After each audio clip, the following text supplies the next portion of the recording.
Hi hello అండి, welcome back to my channel. ఎలా ఉన్నారు అందరూ? బాగున్నారా? నేనైతే చాలా బాగున్నాను. సండే రోజు మా లంచ్ లోకి అయితే మేము చేపలు తీసుకున్నాము. ఇవి గులివెందులు అంటారు. ఇవి ఫ్రై చేసుకున్న ఇలా పులుసు పెట్టుకున్న చాలా టేస్టీగా ఉంటాయి. చేపల పులుసుని డిఫరెంట్ స్టైల్స్ లో చేయొచ్చు. ఏ విధంగా చేసినా కూడా చేపల పులుసు టేస్టీగానే ఉంటది.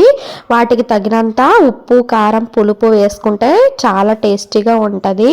అండ్ చేపలు ఇష్టపడిన వాళ్ళు ఎవరు ఉండరు కదా. ముందు ఒక నిమ్మకాయ సైజ్ అంతా చింతపండును అయితే నానబెట్టుకున్నాను. ఇప్పుడు మసాలా కోసం అయితే ఒక బాండీ పెట్టుకొని అందులో 2 టేబుల్ స్పూన్ల ధనియాలు, 1 టేబుల్ స్పూన్ జీలకర్ర, 1 ఇంచి చెక్క, 1 2 ఎండుమిర్చి, కొంచెం కరివేపాకు, కొద్దిగా తెల్లుల్లి, ఇంకా కొంచెం మెంతులు వేసుకొని బాగా ఫ్రై చేసుకోవాలి.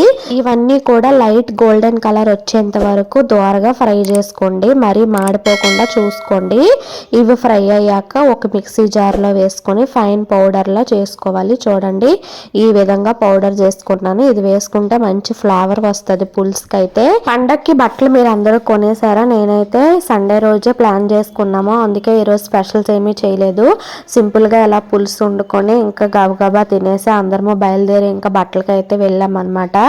మేము 2 o'clockకి వెళ్ళాము అండ్ వచ్చేసరికి చాలా లేట్ అయిపోయింది.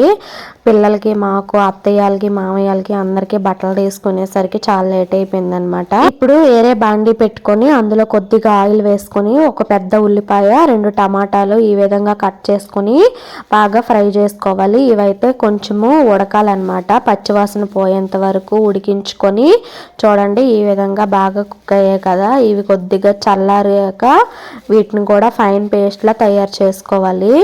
ఇన్ని మిక్సీ జార్లో వేసుకొని దీన్ని కూడా బాగా పేస్ట్లా తయారు చేసుకున్నాను. కొత్తగా నా ఛానల్ని ఎవరైనా చూస్తున్న వారైతే ప్లీజ్ సబ్స్క్రైబ్ చేసుకోండి. వీడియోకి అయితే చిన్న లైక్ చేయండి.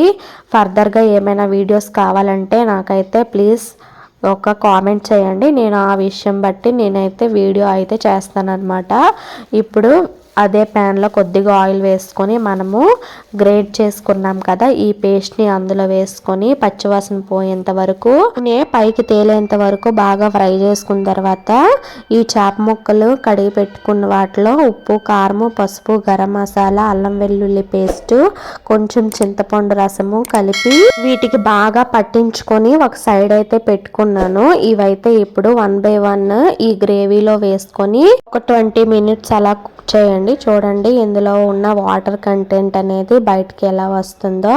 ఇప్పుడు ఇందులోనే రుచికి సరిపడా కారము, కొంచెము ఉప్పు, కొద్దిగా గరం మసాలా, ఇంకా ధనియాల పౌడరు, జీలకర్ర పౌడరు వేసుకొని ముందుగా మనం ప్రిపేర్ చేసుకున్న ఈ పౌడర్ని వేసుకోండి.